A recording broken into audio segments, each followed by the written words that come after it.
चलो इससे आगे चलते हैं हम। अब तक हमने क्या किया था, हमने किया था कि फेरम फॉस कहाँ कहाँ अपने आप को एक्सप्रेस करती है और कैसे एक्सप्रेस करती है। और ये चीज बहुत इंपॉर्टेंट है, देखो इसको मैं फिर दोबारा से कह रहा हूँ, कोई भी मेडिसिन करती क्या है, फिजियोलॉजी में कैसे एक्ट करती है, उसका रिस्पॉन्स क्या है, अगर उसको समझ लोगे फिर आपको कभी भी क्रैम करने की जरूरत नहीं है, आपको उसमें धक्का करने की जरूरत नहीं है कोई भी, अगर आप उसके प्रोसेस को समझ लो। सीपिया है आपके सिलेबस में?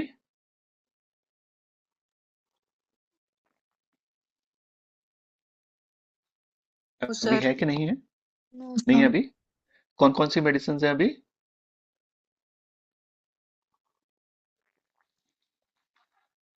कोई बोलेगा फटाफट एक बार? सर थर्ड टर्म की।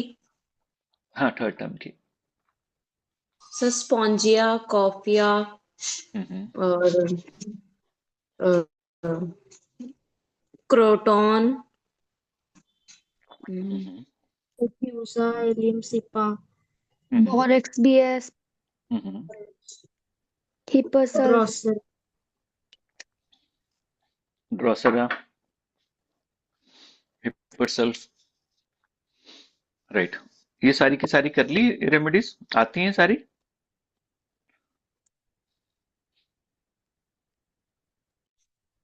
सर पेक्यूलियर ही पता है, ज्यादा इतना डीप नहीं पता। ठीक है, पिक्यूलियर पता है, जैसे ड्रोसेरा का क्या पिक्यूलियर है? Sir whooping whooping cough cups के लिए होती है यूज उसमें होती सब। है। और जैसे वूपिंग कप तो कितनी सारी रेमेडीज में होगी, ड्रोसेरा का पिक्यूलियर क्या है?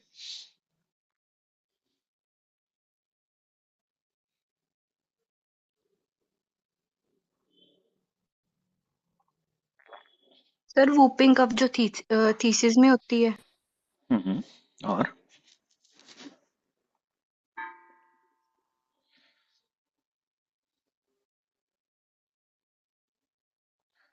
चलो एक टिप देता हूं आपको, उसके बाद हम इसको फिर हम फॉस्ट कंटिन्यू करते हैं। अब से क्या किया करो, जब भी कोई रेमेडी पढ़ो, कोई भी रेमेडी आपके पास कोई रेमेडी आई है, उसका जरूर देखो वो रेमेडी बनी कहाँ से, आ कहाँ से रही है। जब आप उसको ऐसे देखना शुरू करोगे तो आपको उसमें कुछ ऐसे करेक्टरिस्टिक मिलने शुरू हो जाएंगे जो उसके बहुत पिक्यूलियर हैं। जैसे ड्रोसेरा, ड्रोसेरा कहाँ से बनती है? संड्यू से सर, कार्निवोरस प्लांट होता है। Carnivorous plant. क्या करते हैं कार्निवोरस प्लांट?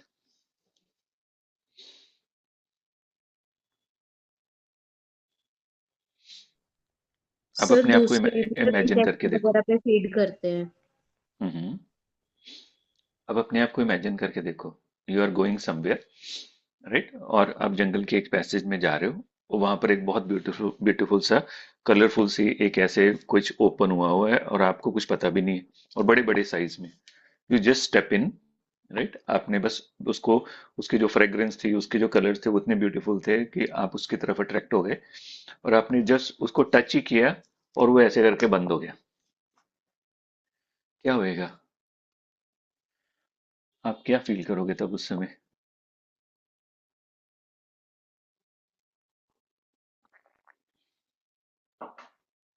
कि सर सब कुछ आसपास बंद बंद है, घुटन महसूस होगी वहां पे। घुटन महसूस होएगी, बंद, सफोकेटिव। सबसे पहली फीलिंग क्या आएगी? फियर। Fear, right. फियर आएगा कि यार मर सकते हैं इसमें, है ना, सांस घुट जाएगा, सफोकेशन, टाइटनेस, राइट। और पहली फीलिंग क्या आएगी? धोखा हो गया सारा, मैं तो यार इधर आया था कि ये बहुत सुंदर है, धोखा हो गया। तो ड्रोसेरा का मेन सिम्टम है ये, fear of being betrayed, delusion being betrayed, right. और साथ में बिट्रेड मतलब धोखा, और साथ में उसकी कफ कैसे होती है? Suffocative, suffocative to the death. इतनी ज्यादा, इतने कंटिन्यूस प्रोक्सिज्म आएंगे, ऐसे लगेगा कि ये मर ही जाएगा, इतनी सफोकेशन, उसी इंटेंसिटी की सफोकेशन जो उस प्लांट में उस समय उस इंसेक्ट को फील होती होगी, वैसी की सारी। एक एग्जांपल है। सेकंड, जैसे आपको मेडिसिन है कॉफिया, कॉफिया कहाँ यूज होती है? हमने डिस्कस किया था शायद। कॉफी कौन पीता है कॉफी? सर जब एनर्जी के लिए। स्लीपलेस और रेस्टलेसनेस हो। एनर्जी के लिए पीते हैं हम। पायलट्स पीते हैं कॉफी, राइट। राइटर्स पीते हैं कॉफी, बिकॉज कॉफी सर क्या एक करती तरह है। का स्टिमुलेंट ही है ना, वो अपने आप को एक्टिव करने के लिए हम यूज कर रहे हैं उसको, अपने माइंड को एक्टिव हाँ, करने के लिए। माइंड को एक्टिव करने के लिए। मतलब वो चाहते हैं क्या उससे, वो एक सॉल्टेशन चाहते हैं, नशा, जैसे कैनबिस में होता है, जहाँ और ड्रग वाली रेमेडीज है उसमें होता है कि उसमें आइडियाज चाहिए, इसको और बेटर कैसे लिख सकते हैं, और वोकेबलरी कैसे हो सकती है, इसमें कैसे वर्ड को हम डाल सकते हैं। तो इसलिए there is a rubric activity desire creative, coffee है उसमें। कैंट रिपर्टरी में शायद सिर्फ एक था, क्योंकि creative activity, ideas many, coffee, right. There is a rubric in the repertory diary of housewife, only single remedy, coffee, coffea, right. ये अब ये कॉफिया जिस फैमिली को बिलोंग करती है वो कौन सी फैमिली है, चाइना वाली फैमिली, जहां से होम्योपैथी आई सारी की सारी। हैनिमन सर को आइडिया आया जब चाइना को ट्रांसलेट कर रहे थे, right? जो सारी की सारी फैमिली जो है कॉफिया वाली, वो सारी बेसी फैमिली को बिलोंग करती है, उसमें सभी में यही है, मेनी आइडियाज, क्रिएटिव आइडियाज। और हम कॉफी यूज भी उसलिए करते हैं, हम कॉफी सोने के लिए नहीं यूज करते, हम कॉफी जागने के लिए यूज करते हैं। फॉर एग्जाम्पल अगर आपने स्टडी करनी है तो आप कॉफी पियोगे, राइट। तो अलग अलग चीजों के अलग अलग जो पीछे से मेडिसिन का जो कंटेंट, जहां से मेडिसिन आ रही है, उसका एक रोल है मेडिसिन में। तो अब से जब भी आप मेडिसिन पढ़ो तो एक ध्यान जरूर दो कि वो दवा आ कहाँ से रही। दूसरा देखो कि उस दवा में ऐसा है क्या, राइट। तो then you will start seeing similarities between that, आपको कुछ ना कुछ उसमें रिलेशन दिखने लगेगा। फिर जब आप इसको बेटर वे में करोगे तो आपको याद करने की जरूरत नहीं पड़ेगी, आप बहुत इजीली उसको देख पाओगे कि हाँ ये इसमें ये है, इसमें ये है। Are you getting it. Yes sir.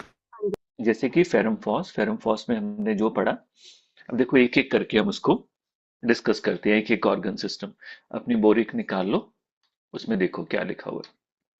देखो बोरिक में अगली चीज क्या लिखी हुई है, soreness to touch, cold, noise, jar. देखो यही लिखी है ना, हेड में, rush of blood to the head, ill effects of the sun heat, throbbing sensation, vertigo, headache better by cold application, यही है।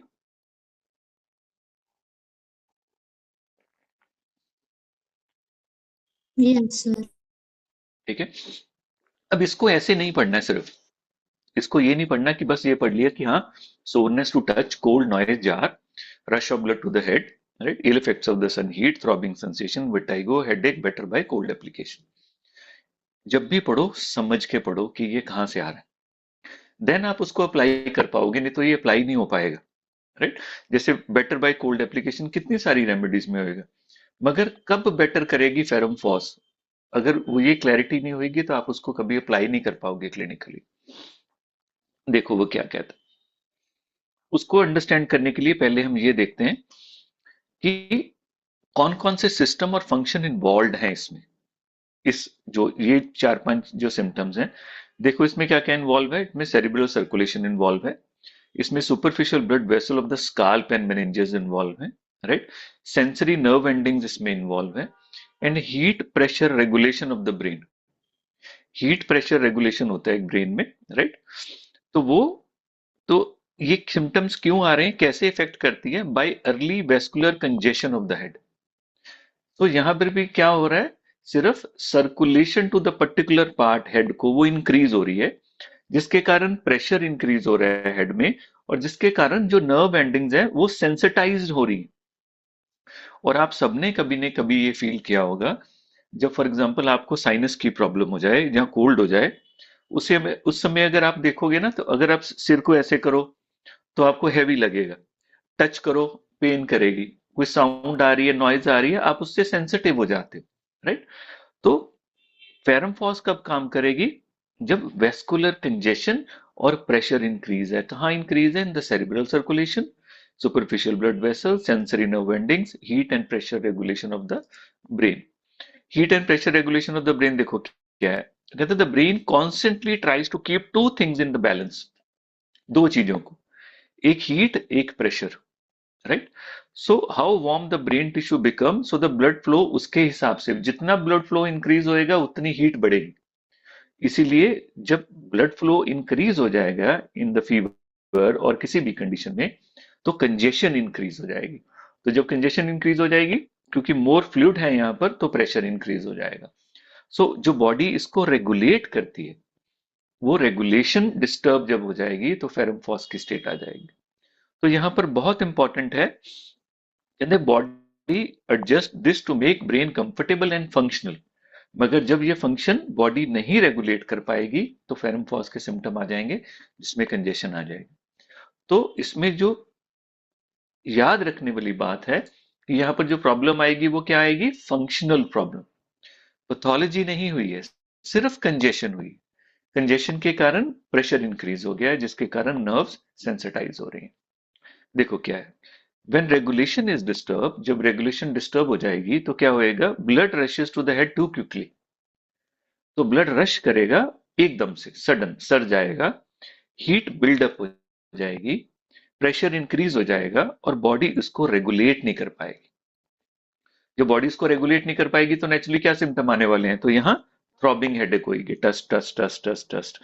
तो यहाँ पर अगर हाथ लगाओगे तो आपको ऐसे नर्व पल्सेशन ऐसे फील होएगी, क्यों, क्योंकि कंजेशन इधर को आ गया। Then there is the sensitivity to the noise, touch and jar. Jar होता है झटका, थोड़ा सा भी राइट, मिस स्टेप हो जाना, जार हो जाना, झटका लग जाना थोड़ा सा। फॉर एग्जांपल अगर आप ड्राइव कर रहे हो तो ऐसे हिल गए हो ड्यू टू द रोड, या स्पीड ब्रेकर आ गया, तो उस सब से ये सेंसिटिव हो जाएगा, sensitive to noise, touch and jar. क्यों, क्योंकि कंजेस्टेड है। क्यों, क्योंकि यहां पर प्रेशर इंक्रीज हुआ हुआ है, राइट। इसीलिए वर्टाइगो भी आएंगे।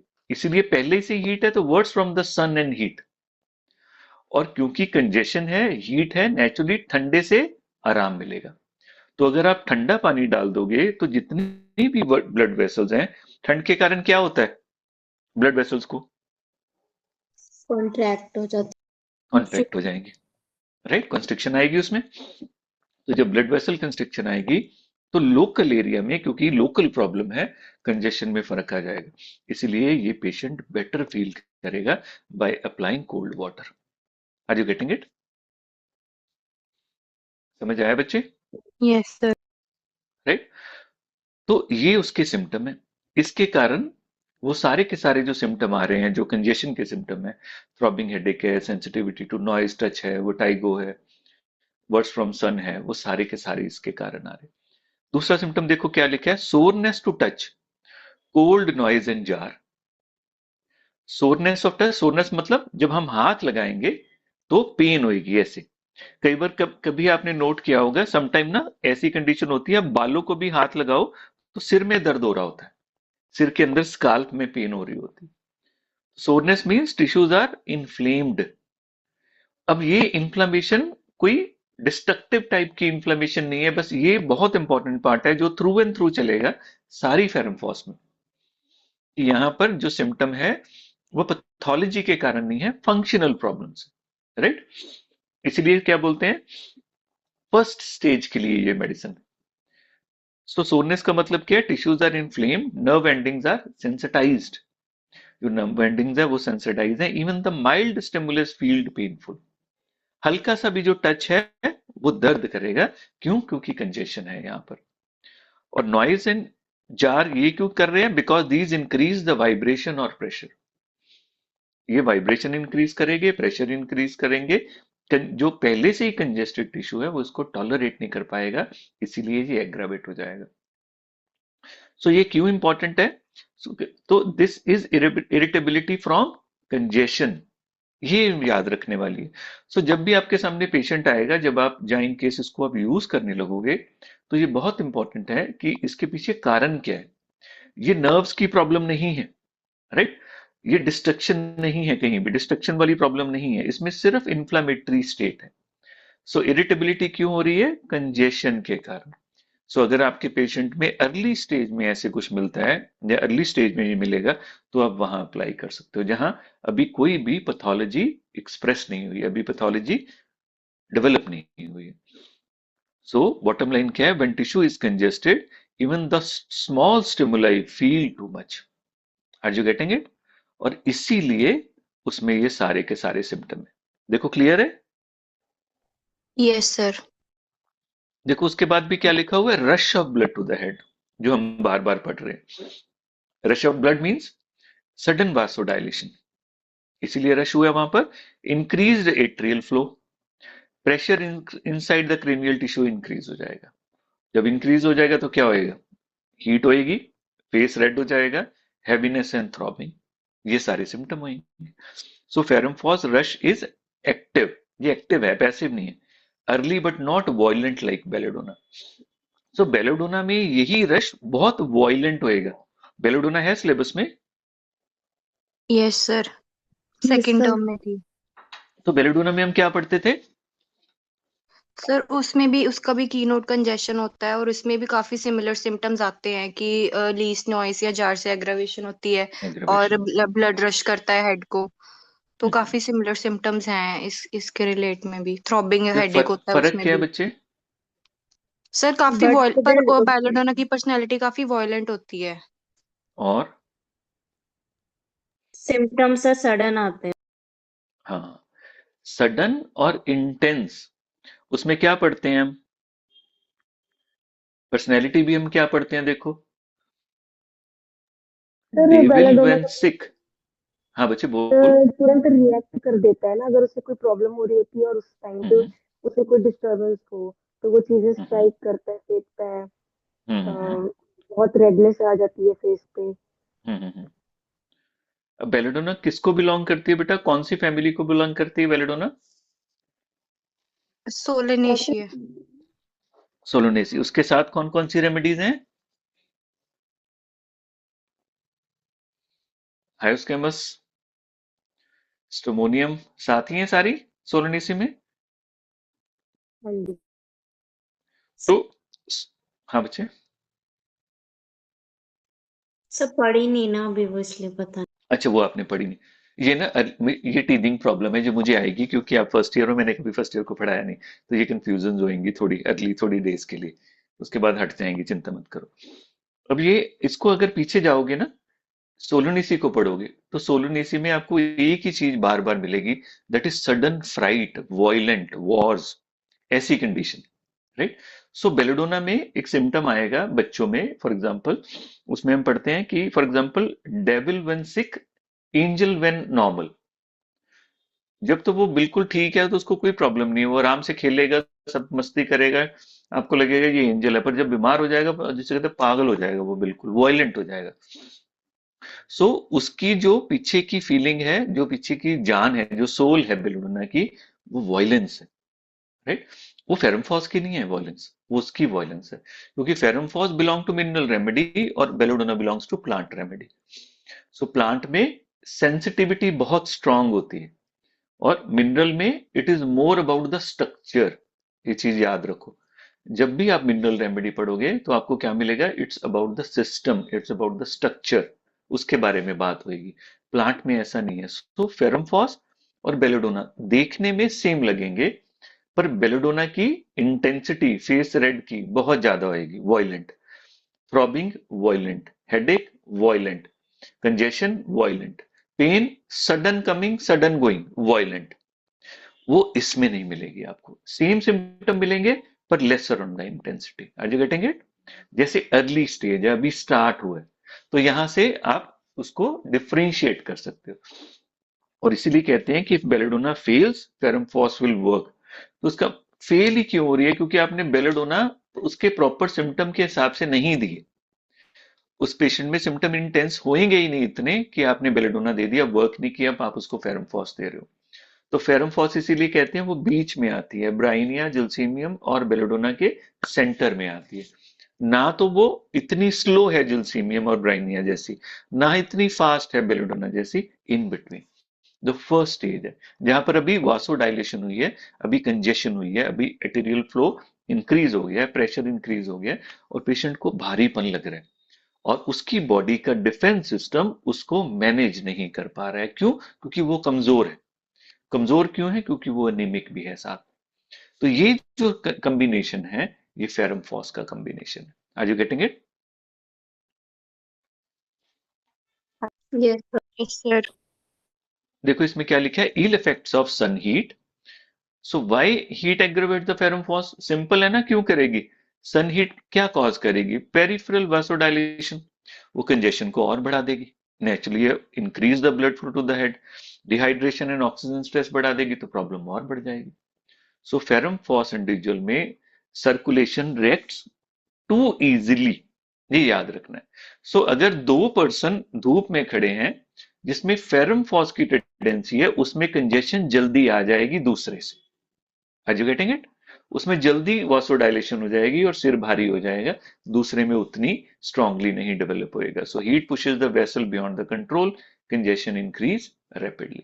इसीलिए जब फेरम फॉस वाला हीट में खड़े होएगा तो उसको सारे सिम्टम आएंगे। क्यों सिम्टम आएंगे? वही यहां भी देखो क्या है, एक तरफ कंजेशन इंक्रीज हुई और बॉडी की अडेप्टेशन कमजोर है। ये फेरमफॉस की जान है, इसको बस ऐसे याद रखो फेरमफॉस को, कि फेरमफॉस में एक तरफ कंजेशन इन्फ्लेमेशन और दूसरी तरफ बॉडी की स्ट्रेंथ वीक उसे अडेप्ट करने में, बस ये दोनों की कॉम्बिनेशन है कि जो बॉडी उसको कंट्रोल नहीं कर पाएगी। So sun exposure lead to headache, vertigo and throbbing.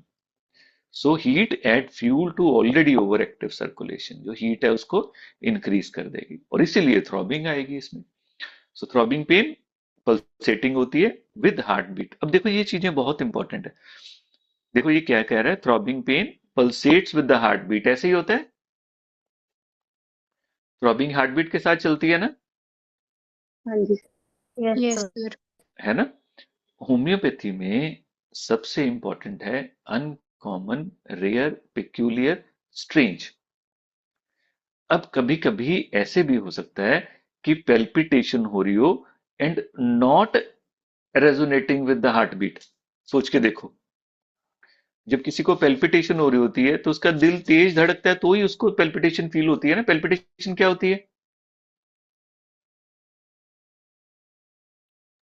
Sir हम मतलब बाहर तक फील कर सकते हैं अपनी मतलब हार्ट बीट को। धड़कन को, हार्ट को ना। और पेल्पिटेशन बॉडी में कहीं भी फील कर सकते हो आप। अब दिल जिस स्पीड से दिल धड़क रहा है उसी स्पीड से आप पेल्पिटेशन फील करोगे कि नहीं फील करोगे? यस सोच सर। के देखो। और जैसे तेज धड़केगा तो अगर हम पल्स देखोगे तो वो भी फास्ट होएगी कि नहीं होएगी? Yes sir. हाँ जी। कॉमन है ना, ये कॉमन सेंस है। मगर होम्योपैथी क्या कहती है, अगर किसी पेशेंट में ये दोनों ऑपोजिट हो जाए, there is one remedy in materia medica, Spigelia, उसमें ये दोनों ऑपोजिट हो जाते हैं। Palpitation not resonating with the heart rate, heart beat, heart beat किसी और एंगल में भड़क धड़क रही है और पेल्पिटेशन किसी और उसकी इंटेंसिटी पर आ रही है, पिक्यूलियर हो जाएगा बिल्कुल। So this is homeopathy all about. Homeopathy और कुछ भी नहीं है। You have to find the strange, you have to find the peculiar, you have to find the something very rare according to the aphorism 153। आपको उसके हिसाब से कुछ ऐसा ढूंढना है जो बिल्कुल स्ट्रेंज। तो यहां पर it is normal to the situation कि अगर कंजेशन होएगी तो नेचुरली थ्रॉबिंग होएगी, तो थ्रॉबिंग होएगी वो हार्ट बीट के हिसाब से होएगी, right?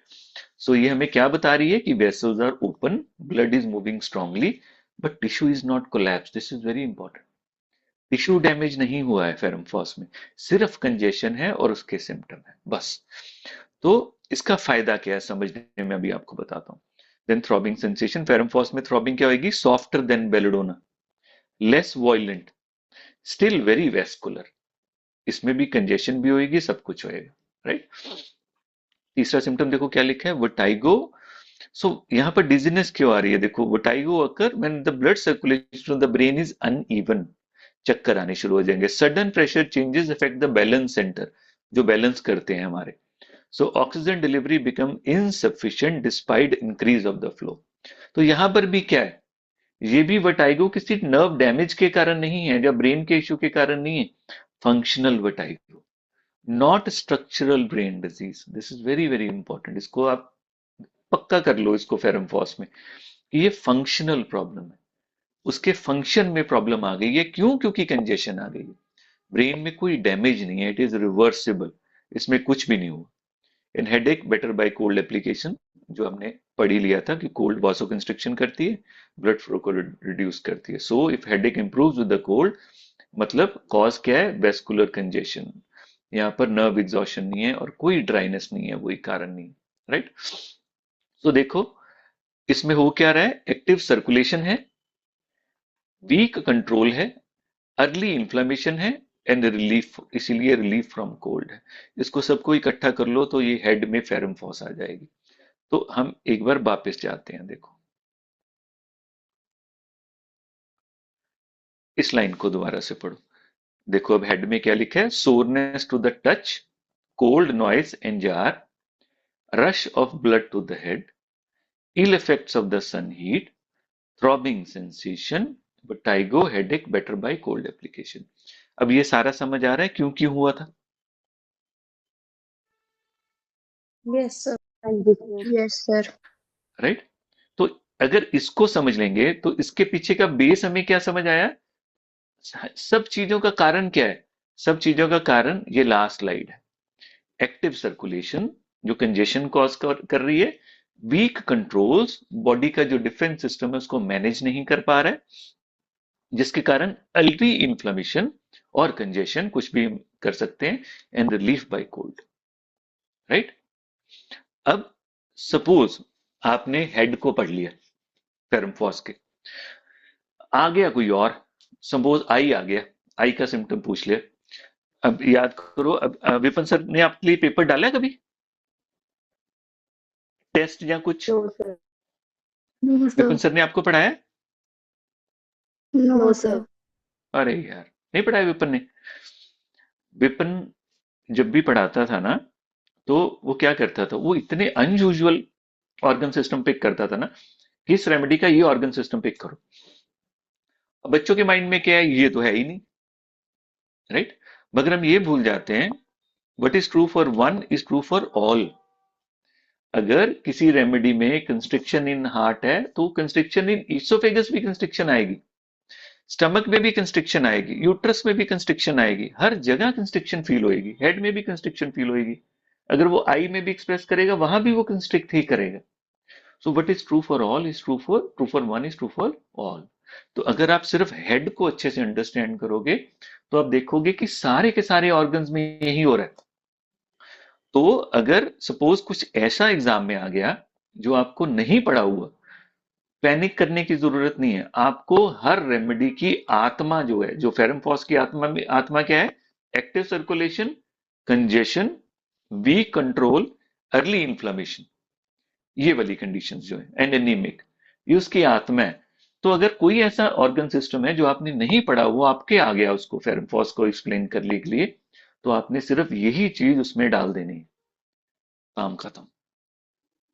Are you getting it? समझ पा रहे हो? Yes sir. चलो इसकी डेमो लेते हैं। देखो उसके बाद क्या लिखा है बोरिक ने। सेकंड क्या है, आई है ना। देखो सेकंड यस आई में सर। क्या लिखा है, आई रेड, देखो इसमें भी क्या है, red, inflamed with burning sensation. Inflamed कौन सी इन्फ्लेम्ड, अब बताओ थोड़ा सा आप, कैसी red? It is not violent red like bright belladonna, right? Right It is right. not, it is not violently inflamed. It is not violent burning sensation with burning sensation। क्यों हो रही है burning sensation?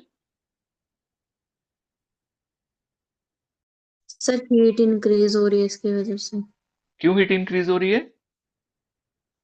क्योंकि sir वहां पे rush of blood हो गया इसलिए। Rush of blood, active congestion, right, active circulation वहां पर, वासोडाइलेशन। अब समझ आ रहा है ना, देखो feeling as of sand under the lids. अब लिड के अंदर कैसे लग रही है, जैसे सैंड है, मिट्टी है। क्यों लग रहा होगा, क्योंकि अनइवन कंजेशन हुई होगी आईलिड में।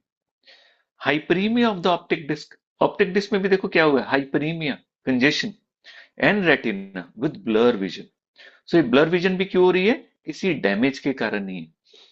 अगर आपके पास पेशेंट आया है, उसकी रिपोर्ट में सपोज रेटिनल डिजेनरेशन है जिसके कारण विजन नहीं क्लियर है, वहां फेरमफॉस नहीं काम करेगी। फेरमफॉस सिर्फ काम करेगी जब रेटिना में, जो ऑप्टिकल डिस्क में हाइपरीमिया की स्टेट है, इन्फ्लामेशन है, फर्स्ट स्टेज है, अभी वहां पर कोई और प्रॉब्लम नहीं आई है, सिर्फ बेसिक फंक्शनल इशू, तो ये काम करेगी। Are you getting it? समझ पा रहे हो इसको? Yes sir. चलो देखो इसमें क्या है। अब इसमें देखो कौन कौन से स्ट्रक्चर इन्वॉल्व है। Conjunctiva, retinal blood vessels, optic disc circulation. बच्चे ये आपको पता है सारा, कंजक्टिवा क्या होता है, रेटिना क्या है, ऑप्टिक डिस्क क्या है, यस सर। Yes sir. पता है ना? राइट। सो देखो यहां पर भी क्या है, so we are in a domain of micro circulation जो कि इंक्रीज हो जाएगी, ऑक्सीजन सप्लाई जिसमें ऑल्टरेशन आएगी, एंड अर्ली इन्फ्लेमेशन। वही चीज जो हेड में थी। So in early inflammation small blood vessels open suddenly, more blood rushes into the area, tissue became red and warm, right?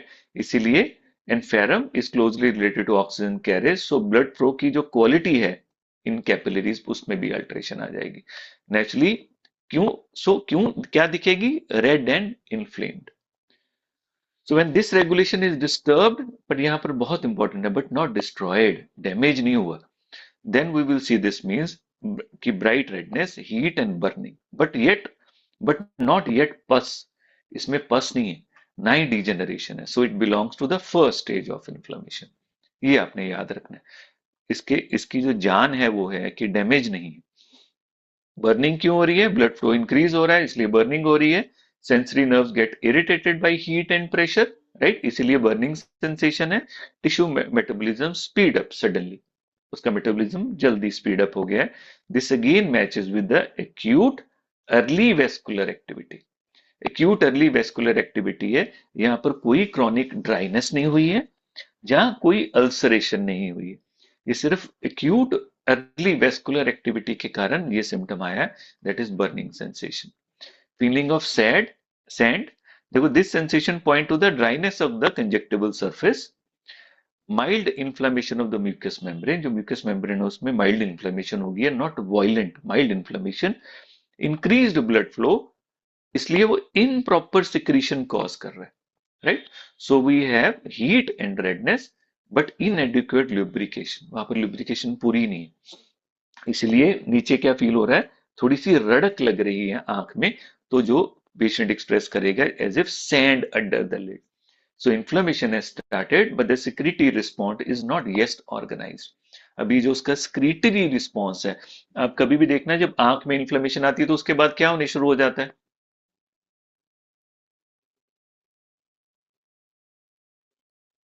है बच्चों? सर आंखों से पानी पानी आता है, फिर आता पानी है। के बाद क्या है, आंखें चिपकनी शुरू हो जाती, होता है ना, ऐसे चिपक हाँ जाती है, जी नहीं। एक्सुडेशन हो जाता है। ये उससे स्टेज से पहले सिर्फ इन्फ्लामेटरी स्टेज, वहां पर फेरम फॉस आएगी। Then hyperaemia of the optic disc and retina, overfilling of the fine retinal capillaries हो जाएगी, डिस्टर्ब्ड माइक्रो सर्कुलेशन जिसके कारण increased pressure and reduced clarity of the vision, क्योंकि वहां पर कंजेशन हो जाएगा, इसलिए जो विजन है वो क्लियर नहीं रहेगी। सो यहां पर भी क्या है, फंक्शनल हाइपरीमिया, इस वर्ड को याद रखो, functional hyperaemia, it is not a damage to the structure, right, not structural damage, इसलिए फर्स्ट स्टेज, अभी सिर्फ हाइपरीमिया की स्टेज है। तो यहां पर कोई हेमरेज नहीं हुई है, नो डिजेनरेशन मेंशन, कुछ नहीं है यहाँ पर, सो इसलिए ये रिवर्सिबल है। तो यहाँ पर सिर्फ क्या हुआ है, कंजेशन हो गया ऑप्टिक डिस्क का और रेटिना का, जिसके कारण विजन ब्लर हो रही है। विजन क्यों ब्लर हो रही है, क्योंकि स्वोलन टिश्यू है जो वो ऑल्टर करेगा लाइट के ट्रांसमिशन को, क्योंकि स्वेलिंग है, हाइपरीमिया है अंदर, राइट। और जब रेटिना कंजेस्टेड है तो जो सिग्नल्स है उनको भी अच्छे से प्रोसेस नहीं कर पाएगा, क्योंकि उसमें इन्फ्लामेशन है। So congested retina cannot process signal clearly and oxygen delivery become inefficient despite increased blood flow। ये याद रखो इसमें बार बार, हाइपरीमिया, ब्लड फ्लो इंक्रीज पर उसकी capacity to provide oxygen decrease, ability decrease. So this is a classical एक बार इनएफिशिएंट ये सर्कुलेशन है बच्चे। एक बार ये दोबारा रिपीट कर दो जो आपने हाँ अभी। हाँ, देखो इसमें क्या है, हमने जब स्टार्टिंग में पढ़ा था फर्स्ट क्लास में, हमने क्या पढ़ा था कि बेसिकली फेरम फॉस में हम एनीमिक स्टेट भी देखते हैं और साथ में हम कंजेशन भी देखते हैं। तो इसमें दोनों चीजें साथ चलती हैं कि ब्लड का फ्लो इंक्रीज है मगर उसकी जो क्वालिटी है वो डिक्रीज है, राइट। तो हमें लग सकता है ना कि क्योंकि कंजेशन है तो वो ऑक्सीजन भी ज्यादा सप्लाई कर रहे हैं, ऐसा नहीं कर रहे।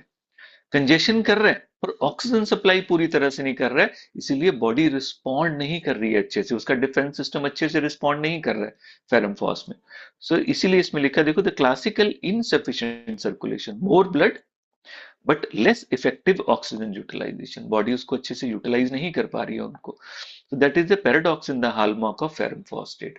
तो इसीलिए फेरम फॉस में दोनों चीजें रहती, कंजेशन, मगर इसलिए हम देखो उसमें क्या पढ़ते थे, पेशेंट देखने में लगता है एक्टिव है, यही पढ़ा था ना हमने, पर पेशेंट वीक है क्योंकि बॉडी उसको यूटिलाइज नहीं कर पा रही है, ऑक्सीजन उसमें प्रॉपर यूटिलाइज नहीं कर पा रही है, और एचबी उसमें जो आयरन है वो प्रॉपर आयरन कम है उस कंडीशन में।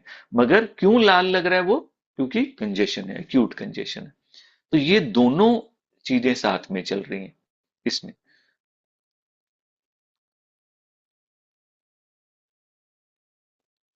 देखो अब इसको अगर दोबारा से देखो, red inflamed with burning sensation, feeling of sand under the lid, hyperaemia of the optic disc and retina with blur vision. ये बिल्कुल वैसे ही नहीं है जैसा हेड में था, यस सर। बिल्कुल सेम है ना। चलो अब तीसरा देखो क्या है, बोरे के देखो क्या कह रहे हैं, उसके बाद कह रहे हैं नॉइजेस, उसमें कह रहे हैं throbbing, first stage of otitis, inflammation of ear, otitis की फर्स्ट स्टेज, यहां पर भी क्या कह रहे हैं, first stage. Membrane tympani red and bulging, जो अंदर ईयर ड्रम है वो कैसा है दिखने में, रेड एंड बल्जिंग। बल्जिंग क्यों हुआ होगा, कंजेशन की कंजेशन के कारण, right, good. acute otitis when belladonna fails it prevents suppuration। तो यहां पर जब आता है ना प्रिवेंट सपुरेशन, समटाइम हम क्या सोचते हैं कि अगर ये सपुरेशन हो रही है तो इसको ये ठीक करेगा, ऐसा नहीं है। अगर सपुरेशन है तो फेरमफॉस काम ही नहीं करेगी, ये उसका डोमेन नहीं है।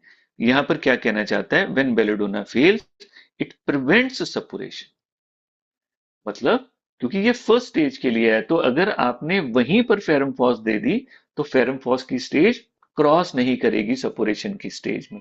तो इसलिए वर्ड क्या यूज हुए, प्रिवेंट सपुरेशन। यहां ये नहीं कहा है ये treat suffocation, it prevent suffocation, suppuration. ठीक है, देखो अब इसको एक एक करके फिर पढ़ लेते हैं। यहां पर देखो क्या आ रहा है, मिडल ईयर, कोई टाइम बताएगा,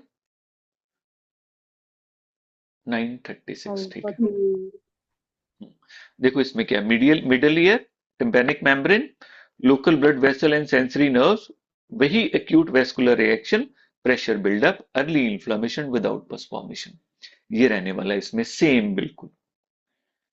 देखो ईयर में नॉइजेस क्यों आ रही है, क्योंकि disturbed micro circulation in the middle and inner ear, उसमें अनइक्वल प्रेशर ट्रांसमिशन, जो प्रेशर ट्रांसमिशन है पूरा का पूरा ईयर ड्रम का वो अनइवन हो चुका है।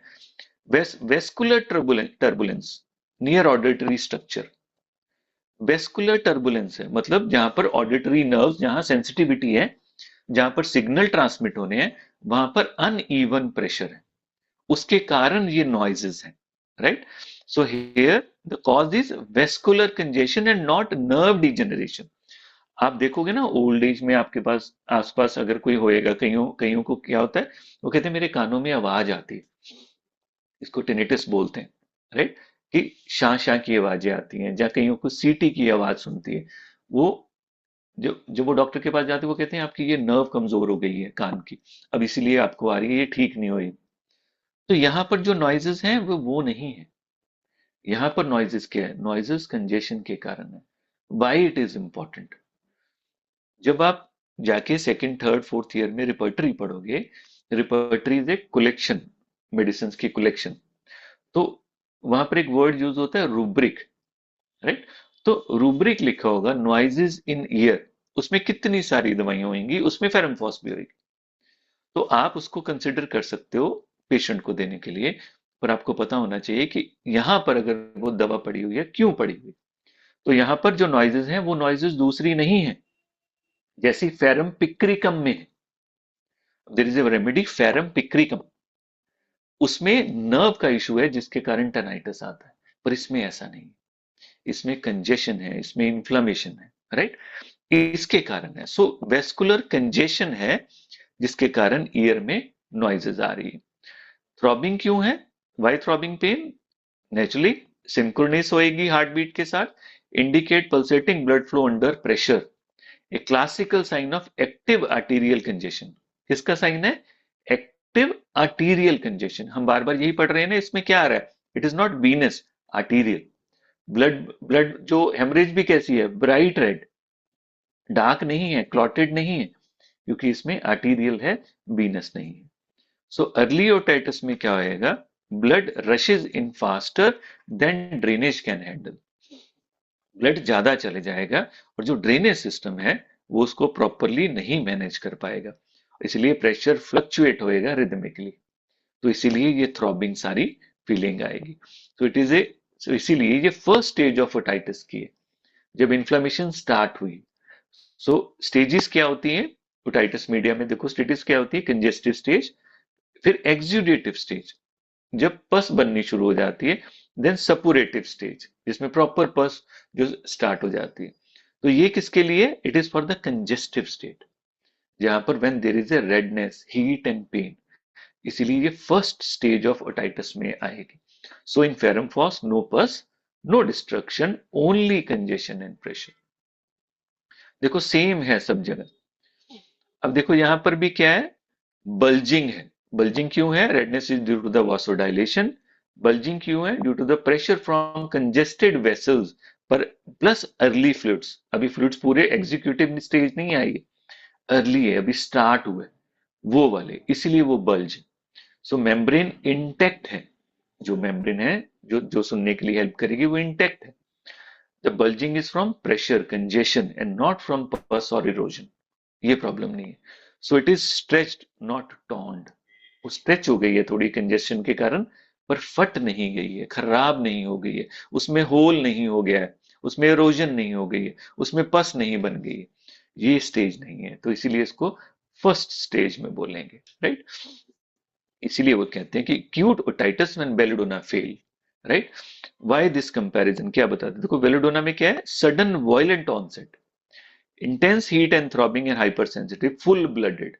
पर फेरमफॉस में still acute but less violent, reaction present but weaker than belladonna, tissues try to respond but lack the stamina। जो मैं बार बार कह रहा हूँ, try to respond but tissue का जो स्टेमिना वो कम है, वो लैक है, राइट। तो इसीलिए इन्होंने बोला है acute otitis when belladonna fails।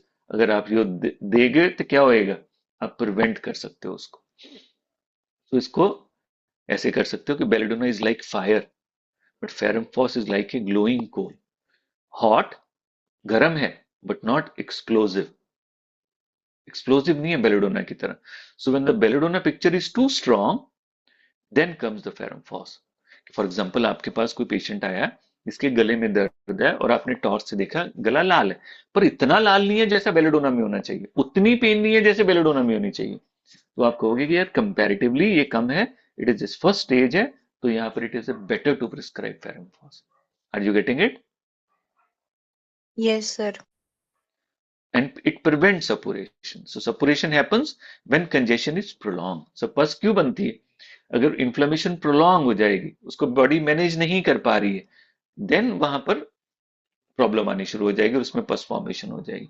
तो अगर आप फेरमफॉस पहले ही दो दोगे तो ये क्या करेगी? फेरमफॉस बॉडी की capacity to handle that inflammation वो बढ़ जाएगी, इंक्रीज हो जाएगी, ऑक्सीजन ज्यादा जाएगी, वहां पर फाइटिंग कैपेसिटी इंक्रीज हो जाएगी, बॉडी का stamina to fight the inflammation increase हो जाएगा और बॉडी उसको मैनेज कर लेगी। जब मैनेज कर लेगी तो नेचुरली जो पस फॉर्मेशन की तरफ जा रही थी वो हीलिंग की तरफ चले जाएगी।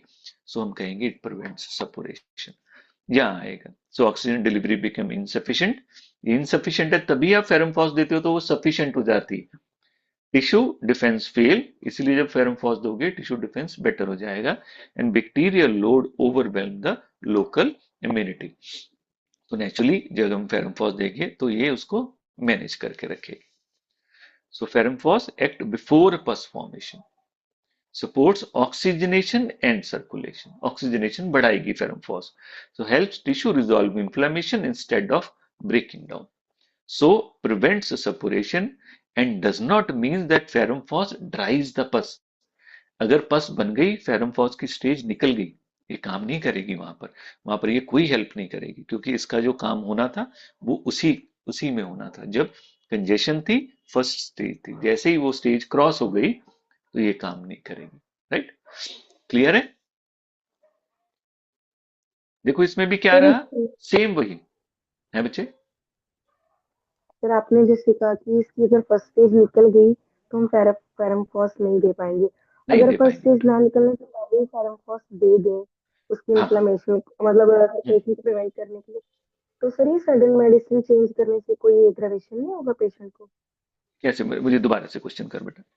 कि हमें एक तो पहले हमने भी पेराम्फॉस दे दी हमने। एक पहले पॉइंट था कि बेलाडोना अगर फेल हो जाए तो हम्म, फेरमफॉस जो है वो प्रिवेंट करती है सेपरेशन। हाँ मतलब हाँ बेलाडोना देने के बाद अगर इन्फ्लेमेशन ठीक नहीं होती है तो फेरमफॉस दे रहे हैं।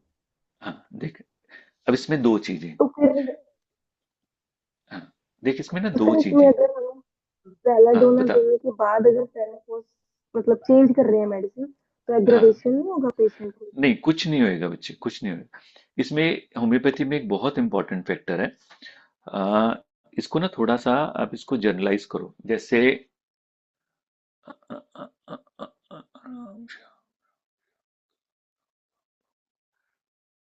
एग्जाम्पल नहीं आ रहा मेरे दिमाग में। अब देखो बेलेडोना प्रिस्क्राइब क्यों हुई है, क्यों प्रिस्क्राइब हुई है बेलेडोना वहां पर? क्योंकि सर उसको कंजेशन है, इन्फ्लेमेशन है, रेडनेस है। हाँ, तो तब ध्यान नहीं रखा गया कि कंजेशन उतनी स्ट्रांग नहीं है, इसलिए वो कह रहा है जब बेलेडोना फेल्स, क्यों फेल हुई बेलेडोना? क्योंकि वो कंजेशन उतनी स्ट्रांग नहीं थी। अगर वो उतनी स्ट्रांग होती कंजेशन तो बेलेडोना वर्क करती ना। हाँ जी। तो बेलेडोना क्यों नहीं वर्क करी? क्योंकि वहां पर बेलेडोना के सिम्टम्स अवेलेबल नहीं है। तो वहां पर जब आप नेक्स्ट इंडिकेटेड मेडिसिन दोगे, आप इसको कभी भी देख लो। सपोज आपने कोई रेमेडी प्रिस्क्राइब की, तो उस मेडिसिन ने वर्क नहीं किया। वर्क ना करने का क्या कारण है? एक बार किसी टीचर को पूछा गया, what happens when indicated remedy fails? Right?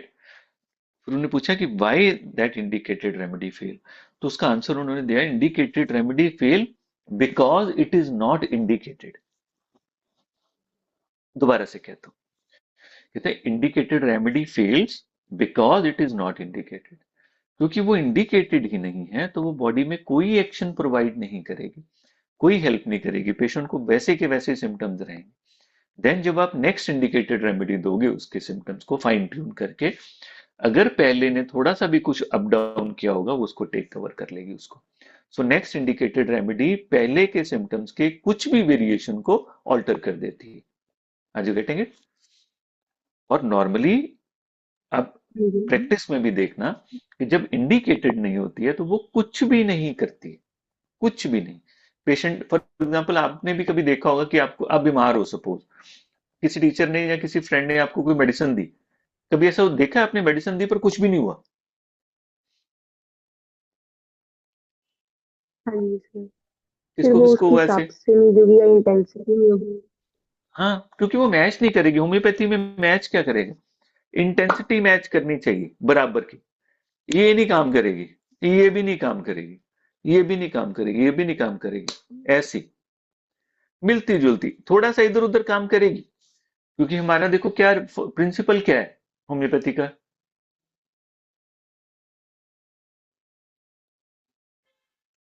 Like similar होनी चाहिए सर। Like cure like. क्या उन्होंने ऐसा बोला है सेम क्योर सेम?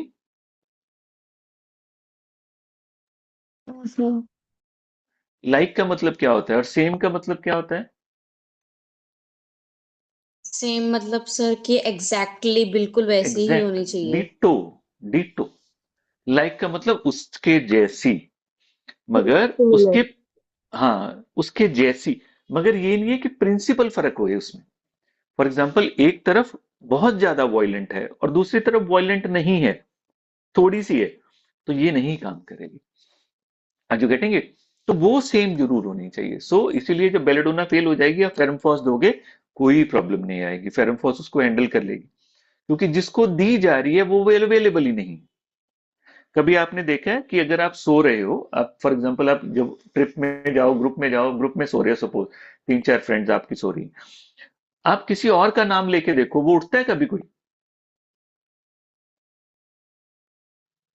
सोच के देखो। No sir. मगर अगर आपका नाम लिया जाए तो कहीं ना कहीं आपको रेजोनेट होता है, राइट? तो जब आप कोई ऐसी दवा दे दोगे जो बिल्कुल उसके साथ कोई सिस्टम मैच ही नहीं कर रहा है, वो कहीं कुछ नहीं करेगी। सो इस तो डरना नहीं है प्रिस्क्रिप्शन में और किसी चीज में कि सप्रेशन हो जाएगा, ये कुछ हो जाएगा, या बढ़ जाएगी, कम हो जाएगी, कुछ नहीं होता। ट्रस्ट मी, कुछ नहीं होता, right? Unless and until you are giving very frequently, you are giving very high potency, तो हो सकती है, वो भी तो भी हो सकती है जो मिलती जुलती हो, थोड़ा सा फर्क हो, थोड़ा सा मतलब सिमिलैरिटी हो उसमें, वो जरूर कुछ ऑल्टर करेगी, मगर ऐसे कुछ एग्रीवेट नहीं करेगी, right? For example, Ram Shyam दाम, साम दाम, साम दाम। फॉर एग्जाम्पल दो बंदे हैं, राम और श्याम, राम श्याम, मिलते जुलते हैं ना? तो आप बोलो कि राम चाय लेके आ, तो हो सकता है शाम को लगे मुझे बुलाया, मगर अगर वो वेरिएशन बहुत स्ट्रांग है तो उसको कोई डाउट नहीं होने वाला है कि मेरे को बुलाया। तो ऐसे ही मेडिसिन में मिलती जुलती, राइट? तो यहां पर बेलोडोना और फेरमफॉस में बहुत वेरिएशन है, एक बहुत वॉयलेंट है, बहुत डिस्ट्रक्टिव है और बहुत ज्यादा एग्रेसिव है, और दूसरी फर्स्ट स्टेज के लिए, बेसिक इन्फ्लामेटरी स्टेट के लिए वहां प्रिस्क्राइब होती है। तो आराम से इसको दे सकते हैं उसके बाद। एम आई एड्रेस, मैंने एड्रेस किया आपके क्वेश्चन को? हाँ जी सर, आ गया। चलो, इसमें आज का लास्ट पढ़ते हैं। मेरी बात सुनो अब सभी एक बार। Do you want to rush into this material America, और you just want to understand कि आपको फिशिंग आ जाए? आपको फिश नहीं चाहिए कि फिश चाहिए?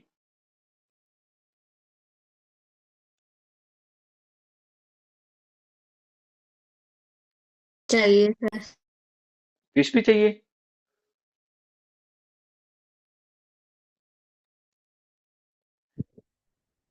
सर फिश दोबारा चाहिए कि रिपीट फिशिंग करें। सीखनी है? मैं क्या, आपको फिश चाहिए कि फिशिंग सीखनी है? फिशिंग सीख के फिश जिंक चाहिए। सीखनी थी।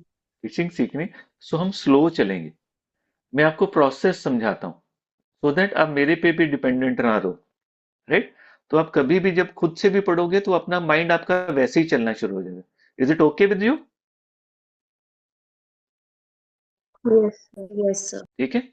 अब देखो इसमें, देखो क्या लिखा है इसमें। कहते हैं first stage of cold in the head, pre disposition to the cold, epistaxis, bright red blood. देखो क्यों होता होगा, देखो फिर सब कुछ वही है। First stage of the cold in the head, पहली स्टेज कौन सी stage? Congestive stage. Pre disposition to cold, ये क्यों है?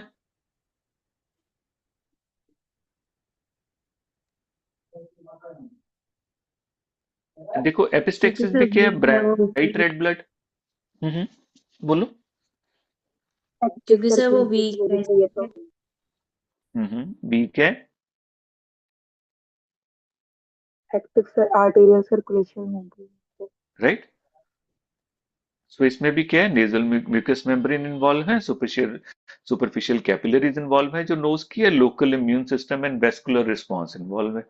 इसमें भी देखो क्या है, स्टोरी क्या है इसकी? Early mucosal inflammation, vascular fragility, क्योंकि जब जो वेसल्स है, नोज की वेसल्स देखो कितनी सेंसिटिव होती हैं, थोड़ा सा भी लग जाता है नोज में बड़ी जल्दी ब्लीडिंग आ जाती है। और यहां पर एकदम से सडन कंजेशन हो गया तो वेसल बर्स्ट हो जाएगी, सो एपिस्टेक्सिस की प्रॉब्लम आ जाएगी। पर एपिस्टेक्सिस कहाँ हो रही है? वीनस में नहीं हो रही, आर्टरी में हो रही है, इसलिए ब्राइट रेड। सो इसलिए एक्टिव सर्कुलेशन, देखो सेम है सब कुछ। Early mucosal inflammation, vascular fragility and active circulation. देखो ये क्या कहता है। ओ, ओ, ओ, देखो first stage of cold in the head, पहली स्टेज जो कंजेस्टिव स्टेज होती है, ना ये एग्जीक्यूटिव की बात कर रहा है, एग्जुडेटिव, और ना सपोरेटिव की बात कर रहा है। ये किसकी बात कर रहा है? Congestive vascular phase. यहां फेरमफॉस है। Sudden dilatation of the nasal vessel, इसलिए वार्मथ हो जाएगी, वहां फुलनेस हो जाएगी और इरिटेशन आएगी, सबसे कम डिस्चार्जेस होंगे यहां पर। तो यहाँ पर क्या लगेगा, गर्म लगना शुरू हो जाएगा, हैवी लगना शुरू हो जाएगा, हीट लगनी शुरू हो जाएगी और इरिटेशन फील होएगी जब पहले प्रॉब्लम स्टार्ट होती है। अभी डिस्चार्ज सेट इन नहीं हुआ है, हल्का हल्का डिस्चार्ज हो सकता है क्योंकि वो अर्ली साइन है इन्फ्लेमेशन के, पर अभी एक्सुडेटिव स्टेज नहीं आएगी जो पहले वाटरी फिर थिक डिस्चार्ज हो जाएगा, देन म्यूकस प्रोडक्शन इंक्रीज हो जाएगी, उसके बाद क्रॉनिक और पस फॉर्मेशन हो जाएगी। ये उस स्टेज के लिए नहीं है, ये पहली स्टेज के लिए है, जब अभी प्रॉब्लम स्टार्ट हुई है। इसीलिए उन्होंने बोला है first stage of cold in the head. क्यों हुई है, क्यों कब होती है फर्स्ट स्टेज, जब sudden dilatation of the nasal vessel, warmth और fullness, irritation and minimal discharges आने शुरू हो जाएंगे। प्रीडिस्पोजिशन टू कोल्ड क्यों एग्जिस्ट कर रही है, predisposition mean the tissue react too easily to the weather changes, vessel dilate quickly but cannot sustain defence, so vessel suddenly हो जाएगी, सो minor exposure lead to inflammation, right. So इसमें हम बोलेंगे इसमें टेंडेंसी है उस चीज की। So physiologically this suggest weak vascular tone, poor adaptive capacity of the mucous membrane. इसलिए प्री डिस्पोजिशन टू कोल्ड, थोड़ी थोड़ी वेरिएशन ही इफेक्ट हो जाएगी। क्यों, क्योंकि बॉडी का डिफेंस वीक है। डिफेंस क्यों वीक है, क्योंकि टिश्यू हाइपर रिएक्टिव स्टेज में है, जैसे हमने हेड में पढ़ा था, पहले ही टेंडेंसी टू टेक कंजेशन अंदर है, तो थोड़ा सा भी धूप पड़ा तो कंजेशन बहुत जल्दी हो जाएगी। सेम ऐसे है, इसके नोज में भी है, थोड़ी सी भी वेरिएशन आई इसमें जल्दी इन्फ्लेमेशन स्टार्ट हो जाएगी। तो इसीलिए pre disposition to cold. Naturally clinical picture क्या आएगी, रिपीटेड माइल्ड इन्फेक्शन, क्योंकि कभी मिट्टी आई तो हो गई, किसी ने पेंट किया हुआ था तो हो गई, किसी ने परफ्यूम लगाया तो हो गई, हर छोटी चीज से हो गई, तो ये बार बार रिपीटेड इन्फेक्शन होती जाएगी। तो हम बोलेंगे it is an early tendency है उसमें। सो रिपीटेड माइल्ड इन्फेक्शन, ये वर्ड फिर देखो क्या यूज किया मैंने, repeated mild infection, it is not severe infections, frequent early inflammation that does not fully mature or reoccur, right, mature नहीं हुई है तो बार बार हो रही है, बार बार हो रही है, थोड़ी कंजेशन होके फिर हट गई, थोड़ी देर बाद फिर कंजेशन आ गई, हट गई, फिर थोड़ी देर बाद कंजेशन आ गई, तो ये क्लिनिकल पिक्चर आएगी इसमें, राइट। एपिस्टेक्सिस वही ब्राइट रेड क्यों है, एटीरियर और कैपिलरी है, वेल ऑक्सीजनेटेड है, vessels are open not broken down, bright red means active circulation, right। अगर डार्क होता इट मींस venous stasis, जो इसमें नहीं है, जैसा कार्बोवेज में और बाकी रेमेडीज में होता है, इसमें नहीं है। So why epistaxis appear specifically in the ferrum phosphate, because during early cold, जब early cold होता है तो क्या होता है, nasal vessel dilate suddenly, एकदम से डायलेट हो जाती हैं, तो वहां पर fragile capillaries can not withstand the pressure. यहाँ पर सबसे फ्रेजाइल होती है ना, यहाँ पर एक वेसल होती है, पढ़ ली होगी आपने, पढ़ी है,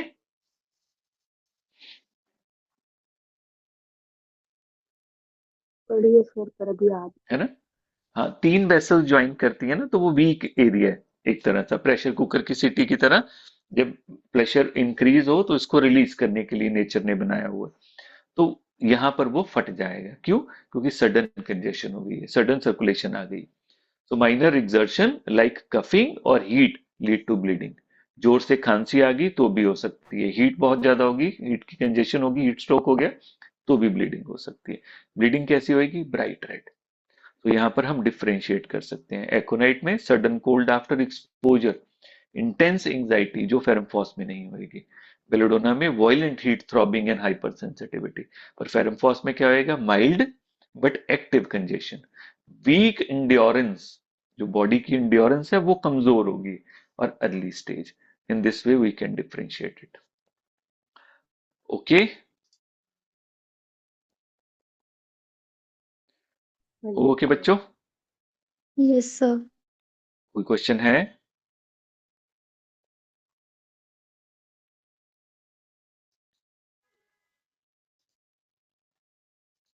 सर जैसे आपने ओटाइटिस में पढ़ाया था कि वेस्कुलर कंजेशन की वजह से होती है और जो एक हाँ दूसरा है उसमें नर्व डैमेज की वजह से होती है, तो हाँ हमें हाँ बाहर से मतलब ऐसे क्या क्या सिम्टम्स पता लगेंगे कि हम डिफरेंशिएट कर सकें कि नर्व हाँ। डैमेज की वजह से हुई है और ये वेस्कुलर उसकी वजह से हुई है। अब वो सारा डायग्नोसिस का पार्ट है, जब आप थर्ड फोर्थ में जाओगे ना, उसमें इन्वेस्टिगेशंस भी आ जाएंगी, उसके सिम्टम्स भी अलग होंगे, उसकी पैथोजेनेसिस अलग होएगा, उसकी पेस अलग होएगी, उसके पीछे के कारण अलग होंगे। जैसे फॉर एग्जांपल जब नर्व डैमेज होता है आपको क्या लगता है सडन डैमेज होगी, अनलेस एंड अनटिल इंजरी नहीं है तो क्या आएगा, स्लो डिजेनरेटिव चेंज। ऐसे ही होता है ना। कभी देखा है कि फॉर एग्जांपल कोई ओल्ड एज पर्सन बोले कि मेरे को एकदम से सुनना बंद हो गया, स्लो होता जाता है, करते करते एक लेवल आता है जहां पर उसको लगने लग जाता है कि अब मेरे को प्रॉपर सुन नहीं रहा। वो स्लो डिजेनरेटिव चेंज है, पर ये क्या होएगा इसमें, सडन इन्फ्लामेटरी कंडीशन। तो उसको आप डायग्नोज कर सकते हो on the clinical basis also and on the basis of investigation also. Okay sir. और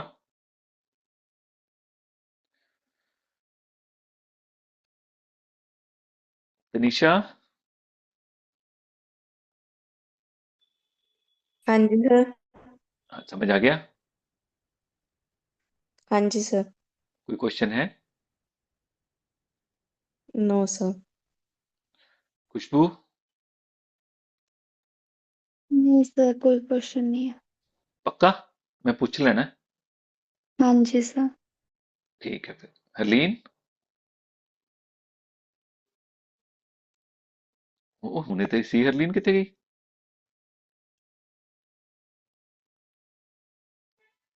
गायब? चलो, मतलब क्लियर है ना? यस आप सर। इस तो बाद हाँ,